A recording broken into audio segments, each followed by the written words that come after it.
my channel.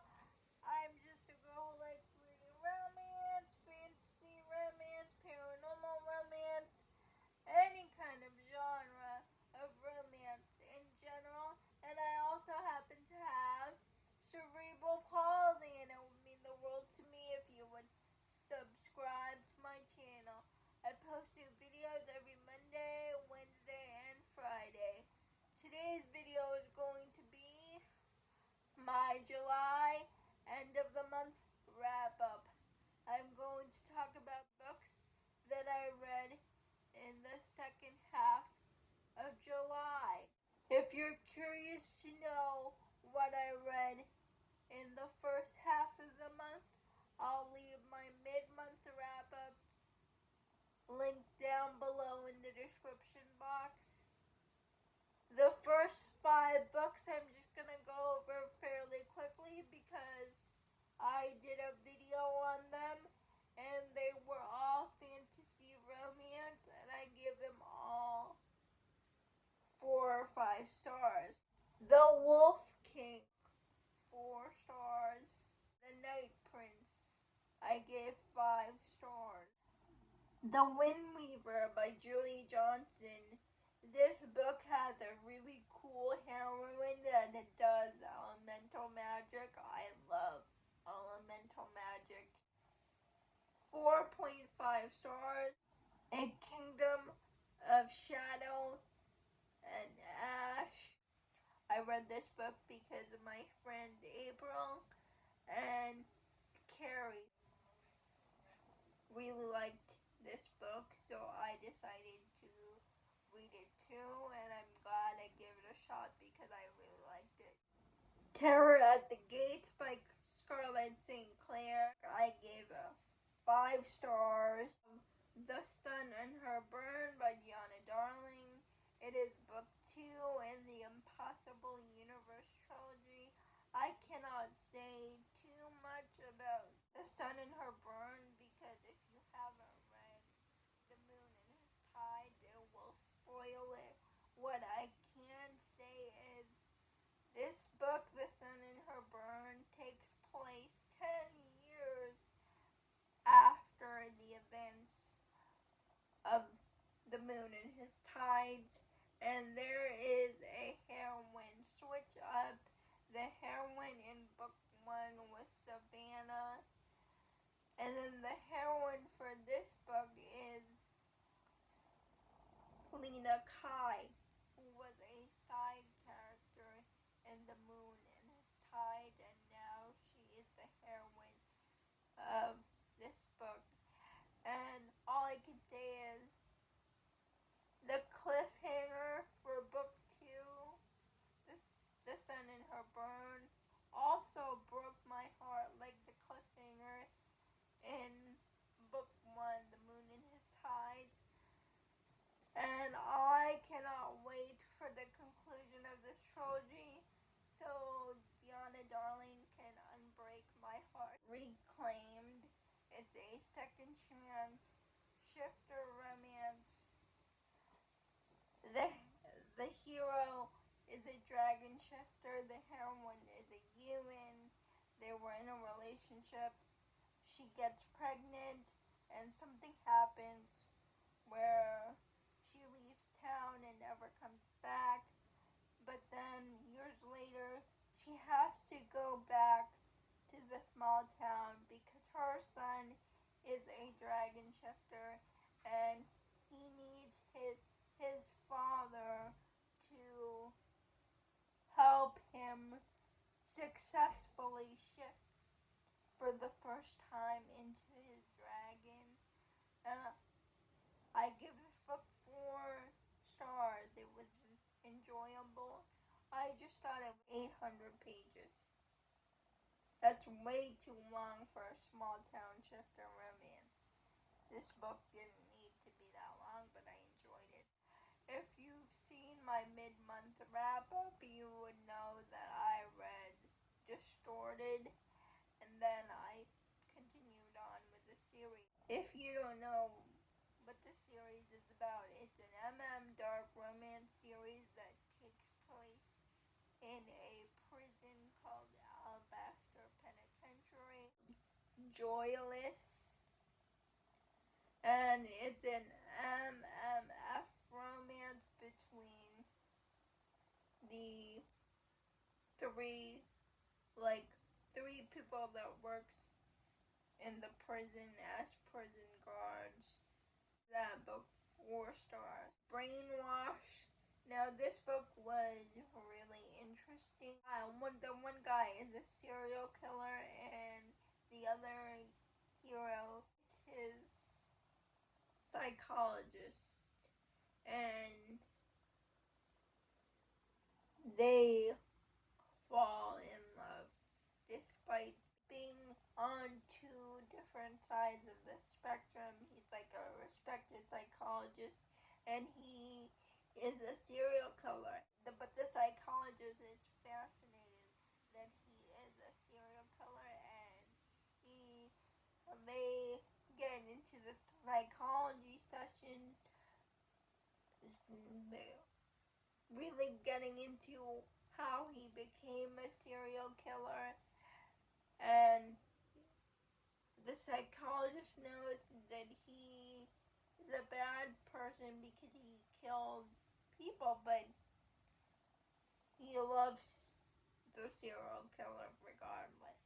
And that to me was just fascinating. Please check your trigger warning. It is a dark romance. Fragments, about 2 inmates falling in love. One inmate is a arsonist, and the other inmate is a hacker. The arsonist likes to sleep around with people. He cannot stay loyal to one person. And so it's a second chance romance because the arsonist and the hacker had a relationship, but the arsonist cheated on him. So it goes back and forth between the past and the present. Eventually, the hacker forgives the arsonist. They escaped from prison, and they get their romance, but at the end of the book, they want to return to Alabaster Penitentiary to rescue their friend. The Matchmaker, and I read this book because of my friend Jen from the book Refuge. This is about Sterling, who's in his 50s. His daughter hires a matchmaker to find someone for her father because her brother and her mother died in a boating accident, and her father is very lonely, so she hires a matchmaker, Holiday, to help her father find love again so he can start living. But Holiday and Sterling end up having a romantic relationship instead of her finding him a woman. He falls in love with a matchmaker instead, and I give it 4 stars. Rule Breaker, and this is about Sterling's daughter in the first book, and that she needs a bodyguard because someone TP'd her car and tried to kidnap her dog. So Sterling puts his best bodyguard on the case, and it's a bodyguard romance. And I also gave this book 4 stars. The reality of wanting him. It's an MM romance, and this is about the one hero who gets an ultimatum from his parents: get married or he will lose his inheritance. So he goes on this dating show that's like Love is Blind, and the other hero, who is a farmer who wants to find someone who spends the rest of his life with.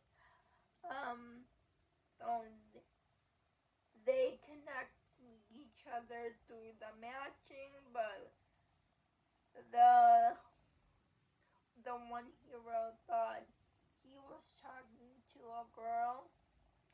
So when they actually meet up with each other and see that they are both guys,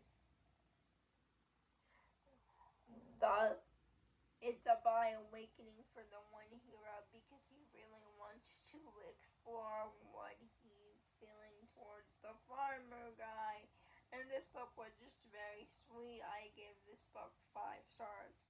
Tell Me You Love Me. It's a second chance romance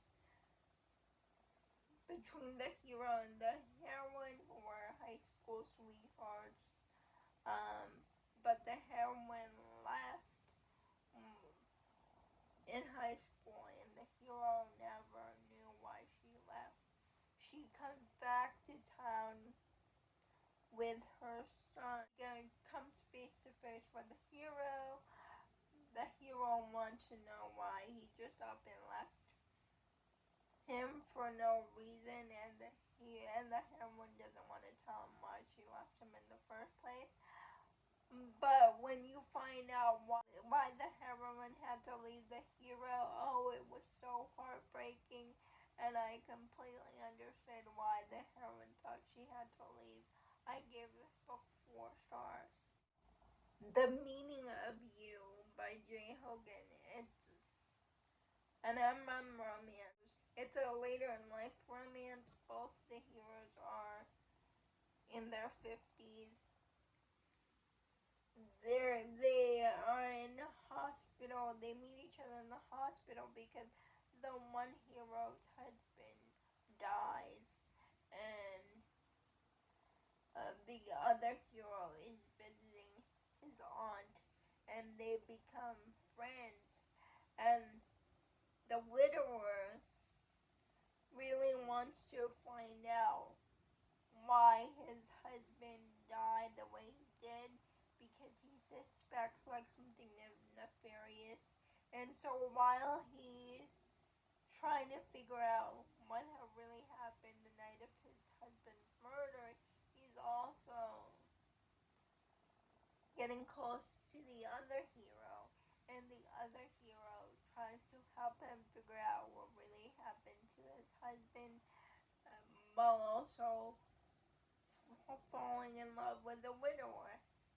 And I give this book 5 stars. I thought the romantic suspense part was done really well. I read an arc of Please Don't Go, and I love this book. This book is going to be one of my favorite books of the year. This book was by El Salvador. It's the start of her new baseball romance series, and the hero's name is Daniel, and the heroine, I forgot the heroine's name.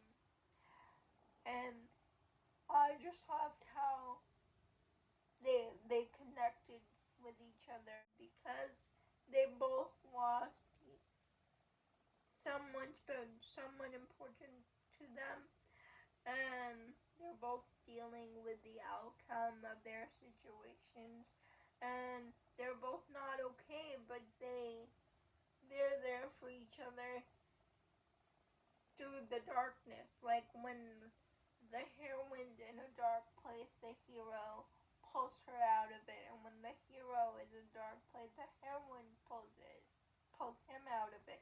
There's just a balance in their relationship that I thought was extremely beautiful.